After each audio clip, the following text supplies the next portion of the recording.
जय श्री कृष्णा। राधे राधे दोस्तों। आज के इस वीडियो में आप सभी जानेंगे कि पापांकुशा एकादशी की तिथि क्या है, इसका शुभ मुहूर्त क्या है तथा इसकी पूजा विधि के बारे में। दोस्तों, साथ ही ये भी जानेंगे कि इस एकादशी का महत्व क्या है। पापांकुशा एकादशी का उपवास केवल पापों के नाश के लिए ही नहीं बल्कि आत्मिक शुद्धि और भक्ति के लिए भी होता है। चलिए अब हम जान लेते हैं कि कैसे एकादशी हमारे जीवन में सकारात्मक परिवर्तन ला सकती है और कैसे हमारे पापों का नाश हो सकता है। जाने अनजाने में किए गए व्यक्ति के पापों का प्रारब्ध उन्हें हमेशा तब तक झेलना पड़ता है जब तक उन पापों का प्रायश्चित न हो जाए या वे पाप जड़ सहित नष्ट न हो जाए। जो व्यक्ति अपने जीवन में जिस तरह के पाप कर्म करता है उसे उसी प्रकार के नरक की प्राप्ति होती है। और पापांकुशा एकादशी एकमात्र उपवास ऐसी है जो सामर्थ्य रखता है कि व्यक्ति के जन्म जन्मांतर के पापों का नाश केवल एक ही दिन में, एक ही क्षण में नष्ट कर डालता है। और जो व्यक्ति अश्विन माह के शुक्ल पक्ष की पापांकुशा एकादशी का व्रत रखता है उन्हें अपने पापों का नाश हो जाने के बाद बार बार इस संसार बंधन में नहीं बंधना पड़ता है। उन्हें भगवान की कृपा से मोक्ष मिल जाता है। पापांकुशा एकादशी को पद्मनाभ एकादशी भी कहते हैं। जो मनुष्य सारंग धनुषधारी भगवान विष्णु की शरण में जाते हैं उन्हें कभी भी यम यातनाएं नहीं झेलनी पड़ती हैं। जो मनुष्य वैष्णव होकर शिव की और शैव होकर श्री विष्णु की निंदा करते हैं वे अवश्य ही नरक में जाते हैं। सहस्त्र वाजपेयी और अश्वमेघ यज्ञों से जो फल मिलता है वह एकादशी के व्रत के सर्वार्थ भाग के बराबर भी नहीं होता है। संसार में पापांकुशा एकादशी के बराबर कोई पुण्यदायी व्रत नहीं है। इसके बराबर पवित्र तीनों लोकों में कुछ भी नहीं है। जब तक मनुष्य पद्मनाभ एकादशी का व्रत नहीं करते हैं तब तक उन्हें देह में पाप निवास करते हैं। जिस प्रकार एक पहले के सभी पाप कर्मों का नाश महर्षि अंगिरा द्वारा बताए गए पापांकुशा एकादशी व्रत का पालन करने से हो गए, उसी प्रकार यह एकादशी अपने सभी भक्तों के पापों को इसी प्रकार जलाकर डालती है जैसे अग्नि में सूखे हुए तिनकों के ढेर हो। तो आइए अब जानते हैं कि इस बार पापांकुशा एकादशी का उपवास कब रखा जाएगा और कब खोला जाएगा।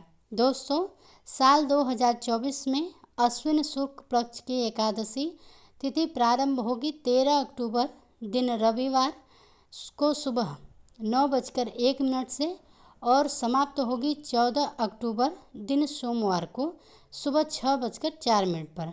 वैसे तो रविवार के दिन सुबह से ही एकादशी लग रही है, लेकिन रविवार के दिन दशमी तिथि मिली हुई है, एकादशी तिथि होगी। इसलिए सभी वैष्णव को या सभी गृहस्थ जनों को इस बार 14 अक्टूबर सोमवार के दिन ही पापांकुशा एकादशी का व्रत रखना चाहिए। एकादशी का व्रत केवल 14 अक्टूबर सोमवार को ही रहेगा। 14 अक्टूबर सोमवार को सूर्योदय होगा सुबह 6:27 पर, सूर्यास्त शाम 5:58 पर, ब्रह्म मुहूर्त सुबह 4:51 से 5:39 पर, अभिजीत मुहूर्त रहेगा सुबह 11:49 से दोपहर 12:35 पर, अमृत काल शाम 6:09 से 7:36 तक और राहु काल सुबह 7:30 से 9 बजे तक रहेगा। द्वादशी तिथि प्रारंभ होगी 14 अक्टूबर सोमवार को सुबह 6:04 से और इसी के साथ हरिवासर का समय भी शुरू हो जाएगा।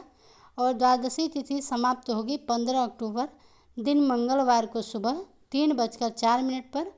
15 अक्टूबर मंगलवार को सूर्योदय होगा सुबह 6:27 पर और सूर्यास्त होगा शाम 5:57 पर।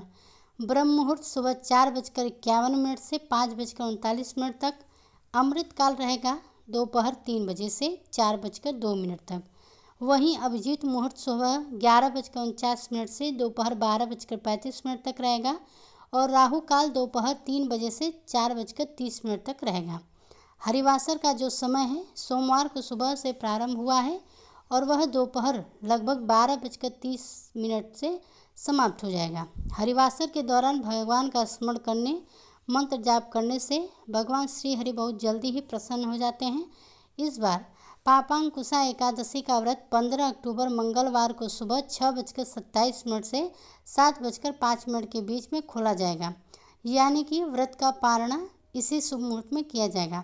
ध्यान रखिएगा, तिथि सुबह सूर्योदय से पहले ही समाप्त हो रही है और जब भी ऐसा होता है तब त्रयोदशी तिथि के शुरुआती कुछ समय में व्रत का पारणा करने से कोई दोष नहीं लगता है, बल्कि व्रत पूर्ण हो जाता है। इसलिए आपको जो मुहूर्त बताया गया है उसी मुहूर्त के अंदर अंदर आप सभी उपवास अवश्य खोल लीजिएगा। तो दोस्तों, आशा करती हूँ कि आज की यह जानकारी आपको पसंद आई होगी। अगर इस वीडियो से संबंधित कोई भी प्रश्न आपके हैं तो आप हमसे कमेंट बॉक्स में करके पूछ सकते हैं। अगर वीडियो पसंद आई हो तो वीडियो को लाइक करके साथ ही कमेंट बॉक्स में जय श्री हरि विष्णु अवश्य लिखिएगा।